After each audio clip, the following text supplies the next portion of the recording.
Ito po, ipakita ko sa inyo mga kababayan yung video na nakuha ng Philippine Coast Guard, pati ng mainstream media. Na-invite kasi mga kababayan yung laging sinasama po para yung tinatawag na balukbagi dito sa amin, pasala-sala, yung binabaliktad tayo palagi ng China, hindi po umubra. Kasi napakasinungaling yung China. Lagi tayong binabaliktad.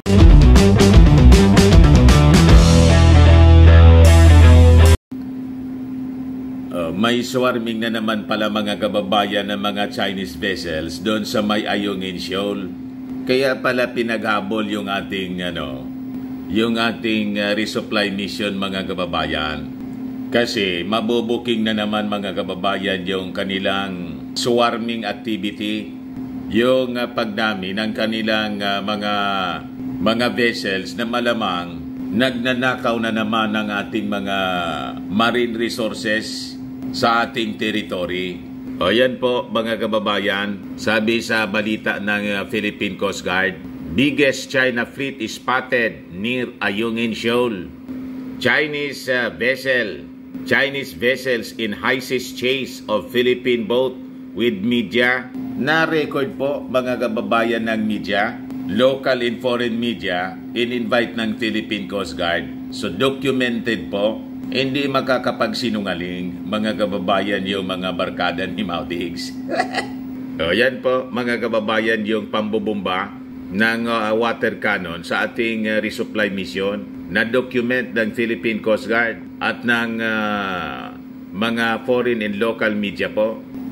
But before ko mga kababayan ibigay sa inyo yung full story, click subscribe muna dito sa ating YouTube channel and hit the notification bell para lagi po kayong updated sa mga kaganapan dito sa ating bansa. Like and share na rin po ninyo ng ating video at wag na rin po ninyo na skip yung ating mga commercial ads para tuloy-tuloy lang ang pag-unlad ng bagong Pilipinas. Sa mga naghahanap pala mga kababayan ng Clean and Spacious Fitness Gym, bumisita lang po kayo sa aming Colossal Fitness Gym.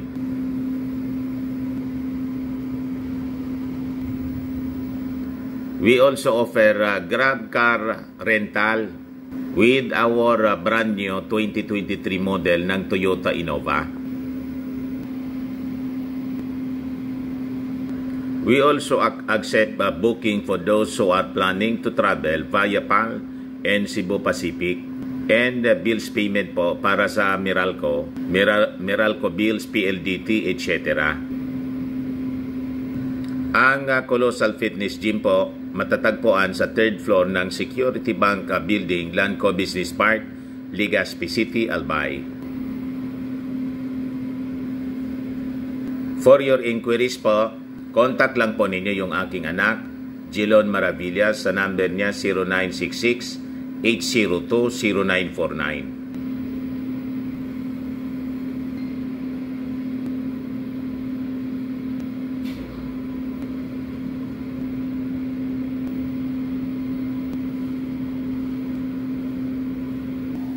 Ayos pa mga kababayan, ayos na ayos anya Mr. Maravillas. Ito po, ipakita ko sa inyo mga kababayan yung video na nakuha ng Philippine Coast Guard, pati ng mainstream media. Na-invite kasi mga kababayan yung laging sinasama po para yung tinatawag na balukbagi dito sa amin, pasala-sala, yung binabaliktad tayo palagi ng China. Hindi po umubra kasi napakasinungaling yung China. Lagi tayong binabaliktad. So, ang ginagawang strategy, mga kababayan ng ating Philippine Coast Guard, other than yung may video sila, full video ng resupply mission, invited yung foreign and local media.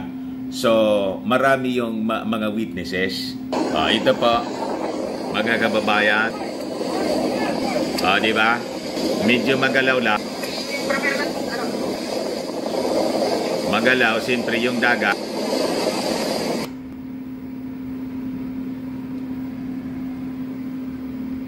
So yan po mga kababayan, yung ginawang pambubumba ng Chinese Coast Guard sa ating resupply mission. Napakalinaw yung pambubulo nila at nasa loob ng ating territory kasi territory natin ang Ayungin Shoal. Ganon katindi ang pang-aapi sa atin ng mga Chinese. Kaya sabi po ng Congress, o sabi dyan sa balita, House to boost defense budget, backs palace stance on West Philippine Sea. O yan pa yung balita. Romualdez echoes policy statements on the WPS. Atin lahat yan. Kita ninyo mga kababayan si Speaker Martin Romualdez. Talagang very active na ngayon. Si Inday niya, Mr. Maravillas. Si Inday, iba man yung pinagagawa. Tahimik mga kababayan sa isyong ito. Parang wala lang nangyayari. Nandun si Inday sa Quezon City Road. Ano niya, Mr. Maravillas, yung ginagawa doon sa Quezon City Road ni Inday. Ito yung balita ngayon mga kababayan. Quezon City Road, a reminder of Miriam Santiago's lasting legacy, sabi po ni BP Inday Duterte. Wala talaga niya, Mr. Maravilla, sa hulog si Inday. Malayoan niya sa issue. Ang mga pinagagawa, na-invite siguro doon para sa pagpangalan, mga kababayan, ng isang kalsada sa Quezon City in honor of Miriam Defensor Santiago. Ayan po, mga kababayan, si Inday, ino-honor si Santiago para niya, Mr. Maravillas, pampapugi yan. Nalata ninyo. Damage control po yung kanyang mga handlers kasi sumama yung reputasyon ni Inday dahil sa confidential funds. So, kailangan yung mga handlers niya, mga kababayan, gumawa ng mga activity na magpapapugi sa kanya, ika nga, sa politika. Di ba? So, ito ngayon yung ginagawa. Alatang-alata, Vice President Sara Duterte wants Filipinos to remember the colorful late Senator Miriam Defensor Santiago as someone who embodied bravery in conviction in her pursuit for genuine public service. Alatado mga kababayan na damage control po. Damage control strategy ng kanyang mga handlers para makalimutan po yung paglunok ng 125 million confidential funds. So sabi dyan, in a speech during the ceremonies that renamed Agham Road and BIR Road into Senator Miriam Defensor Santiago Avenue in Quezon City kahapon, Saturday, November 11, the official paid tribute to the late senator. She described her as one of the country's most distinguished and admired national leaders. Kung totoo mga kababayan yung sinasabi niya, sinabihan niya sana yung kanyang tatay na wag nang lumaban sa pagka-presidente. Nandiyan naman si Miriam Santiago noong 2016. Di ba? Sabi ni Inday, yung legacy niya ni Miriam dapat mag-inspire sa ating future generation. Sabi niya, this renaming is a tribute to her incredible achievement and a reminder of her unwavering dedication in love of country. May this road serve as a reminder of her lasting legacy and motivate us to follow in her footsteps. Sabi po, mga kababayan ni Inday sa kanyang audience, mga kababayan doon sa Quezon City. Diyan na niya, Mr. Maravillas, yung masasabi mo. Okay naman sana yon, pero sa ngayong panahon, mga kababayan, ang totoong love of country, itong ginagawa ni Martin, talagang ito ang patunay na love of country. Ayaw na ang alinmang parte ng ating territory makamkam ng mga Chinese. Kaya gusto niya na lalo pang dagdagan ang defense budget para sa defense ng ating territory po. Di ba? Kaya sabi niya, Romualdez echoes policy statement on WPS. Atin lahat yan. It's all ours. Yan po ang love of country. Pero si Inday, tahimik po. Pati si Maudix. Ayan po si Martin, mga kababayan. So sabi niya, I stand and Congress stands with the President. Atin lahat yan. That is all ours. We have to claim. We have no claims.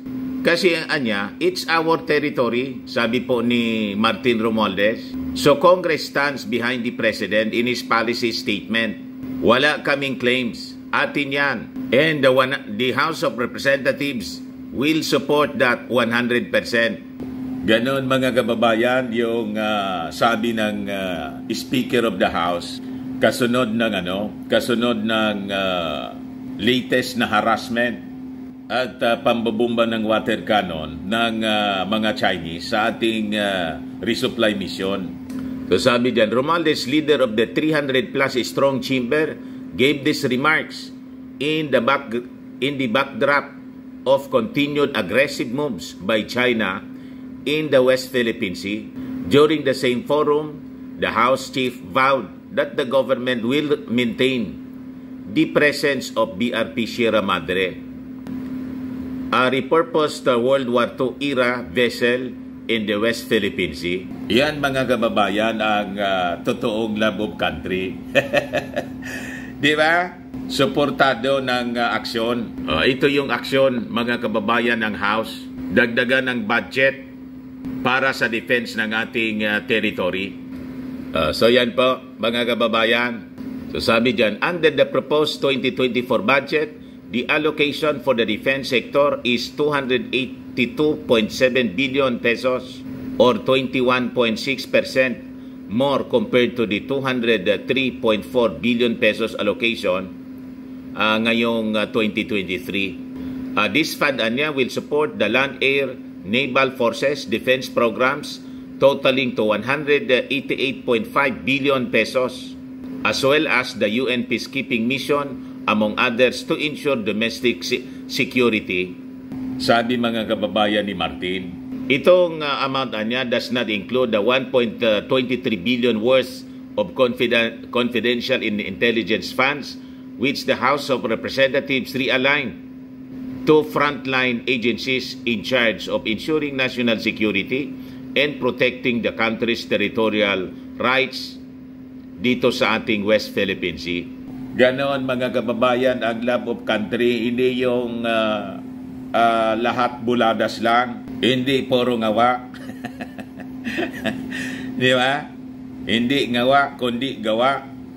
Sabi niya, sabi rito, Romualdez outlined the defense budget reallocation which encompasses 300 million pesos for the National Intelligence Coordinating Agency, 100 million for the National Security Council, 200 million for the intelligence activities and ammunition for the Philippine Coast Guard, and 381.3 million for the development or expansion of Pag-asa Island Airport under the Department of Transportation. So, nag-allocate mga kababayan yung Congress ng 381 million pesos para i-develop yung airport po sa ating Pag-asa Island. So sabi mga kababayan ni Martin, make no mistake about it, the House of Representatives fully supports the position of President Ferdinand Marcos that we should continue to assert our sovereignty in the West Philippine Seas, in that we should defend every inch of our territory. Ganon, hindi yung sige lang ang sabing mahalin natin ang Pilipinas, tapos syukran. Ano ba? Lahat lang kwento. Wala mang solid action na ginagawa mga kababayan. Ni walang condemnation sa pang-abuso na ginagawa ng mga Chinese sa atin. So sabi niya, we have embarked on a strategic journey not only to modernize our military assets, but also to ensure that our personnel are equipped with the fortitude of skill and the assurance of a nation's unwavering support. Yan ang tama mga kababayan na mga aksyon. Talagang bagay mga kababayan si Martin na maging successor ng ating Pangulo. sa 2028 presidential election. Kasi sabi nga natin, pag ang to-make over po sa ating gobyerno pro-China, tapos po tayo. Di ba? Romualdez also acknowledged the brave men and women in uniform in his speech describing them as sentinels of sovereignty, safeguarding our nation's territory against constant challenges. Yan ang mga kababayan, kailangan nating leader. Ayos mga kababayan. Yan man lang po, baka lang gusto ninyo po itong itry. Firmax Framing and Lifting Green. Pinapahid po sa mga pulses in affected area. Mainam po sa paninigas ng mga kaso-kasuan. Ito naman po, Automax Revitalizing Serum. Sa mukha naman po yung application. Anti-aging po siya. You will look 10 years younger than your age. Sa mga cancer patients naman po, try ninyo itong Nengxia Red Mix fruit drink. Hindi man po siya gamot, food supplement siya. Kaya lang, gawa siya mga kababayan sa goji berry. Yung goji berry may anti-cancer properties. Ayos? Di bueno, yung mga inquiries po ninyo, dumiritso na lang kayo sa aming messenger sa Facebook para masagot namin agad. Ako po si Dante Maravillas. Bye-bye po. God bless.